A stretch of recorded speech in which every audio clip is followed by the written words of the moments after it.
this is Shelby from Beyond the Color Project. On today's episode, I'm going to be demonstrating some grooming on Rook, as well as giving some tips and tricks for grooming, whether you're at home or in the grooming salon.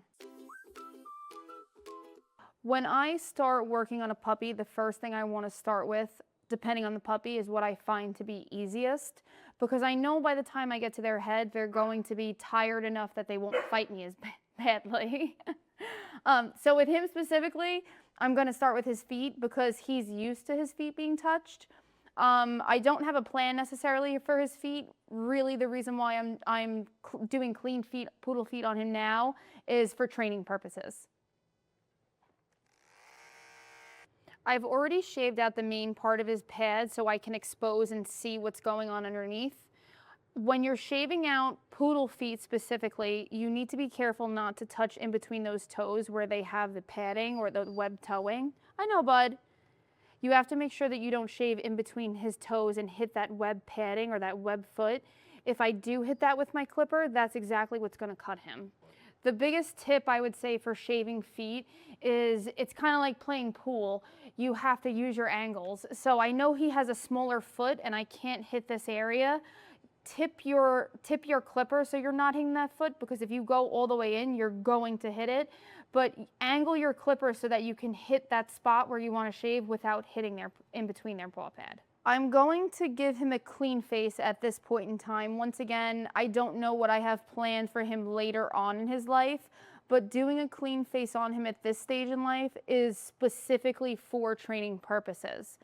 Each puppy is different. So with him, I have to hold his face in a way that I know he's okay with. Some puppies are okay with being held like this, which you can tell he's not. Some puppies are okay with being held like this. For him, I just have to be a little kinder and he's okay with it. While his head is sitting like this, I turn my clipper on so he gets used to it. So he's used to having that buzzing near his face and it's not too overwhelming. And then the next step is I would add in actually shaving his face. Anytime he objects to me, I just have to stop what I'm doing and reintroduce him to just the buzzing noise. Hi, good boy. And the first few times are not going to be like this. This is a puppy, he is a baby. You have to consider that the first few times you do this, they're babies. They're going to scream a little bit, they're going to be scared. You just have to work with them and be very patient. As it's pretty obvious, he seems a little tired right now. I chose a time in the day that I know he's going to be a little bit sleepy, or if I'm doing it at a time where he has a little bit more energy, I let him run around first, because if I take him and he's super energetic and I try to do this and he starts fighting me, it's not going to be fun. It's not going to be pleasant for both of us. I'm going to get frustrated with him. He's going to get frustrated with me. And he's going to associate this as a negative experience. Now you can tell he's getting used to it. Knock on wood. I hope he doesn't fight me for this. But of course, one of the most important things to do is make sure their tongue stays in their mouth. If you're having a dog that's struggling and keep opening their mouth, you can blow in their nose. That forces a dog to close their mouth. But for him, I'm holding him tightly enough that he's going to let me keep him closed. And for poodles, if you go reverse on that lip right there underneath, that will make that lip so clean that all you need to do is that. Now, I need to be careful when I pull this lip back because now that he can lick open, but I'm going to go right underneath there as I hold my breath. And once again, this did not happen overnight. This was a few times of me really sitting with him and working with him on shaving his face. Hi, bud. You're okay. Good boy. Good boy. You can tell he's got a little bit of this chicken neck. All poodles have this. Most dogs have it, but poodles in particular. He has this flab. I have to make sure that when I'm shaving under here, he is completely pulled up and that skin needs to be tight. This way I don't cut him when I'm shaving him here. So as I'm running my clipper, what happens is that if that skin falls in between my blades, he's going to get cut. So I pull really tight, and he had to get comfortable with me holding him like this.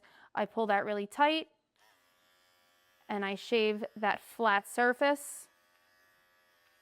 For the sake of his reputation, I think I need to get rid of this. That is a good boy.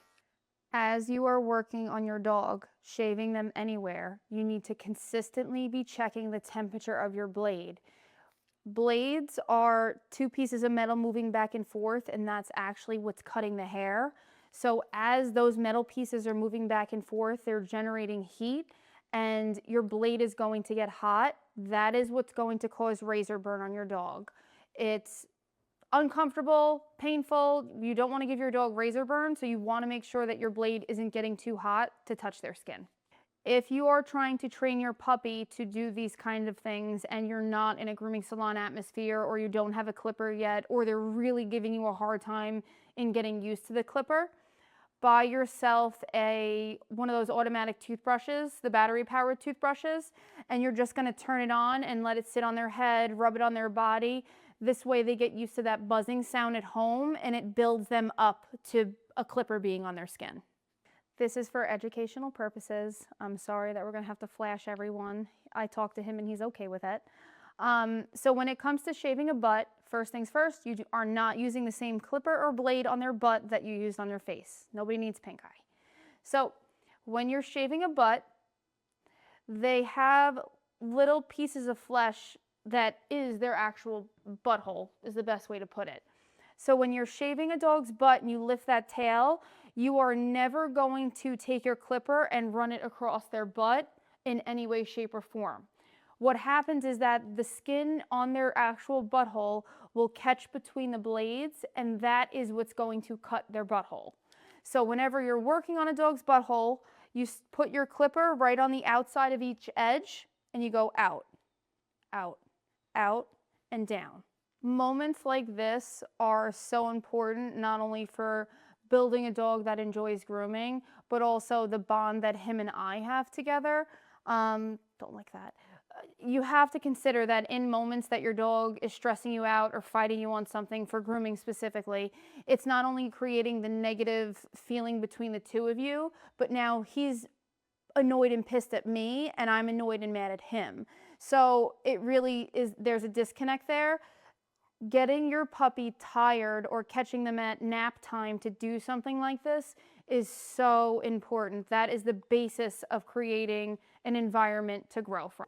One thing that absolutely boils my blood, and I will take someone out in the parking lot if I see it happen in my salon, is when I have seen, before I opened my own salon, I've been in other salons and I've seen someone grooming a puppy that the puppy's just giving you a hard time, or the puppy was giving that person a hard time.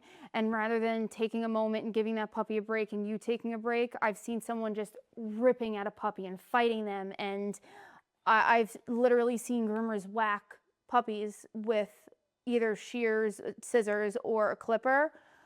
I will never let that happen in my salon. Absolutely not. If it's so detrimental to a puppy, raising a puppy in the grooming salon and being okay with grooming, and something like that can completely change the game for your dog's entire life, and bringing them to a groomer is always going to be a problem. And something that seems so insignificant in raising your puppy does become a big deal and is significant every time you bring your dog to the groomer. You did a good job? You did a good job? Yeah. Now you're tired? Ich denke. Come on, let's go. Hi.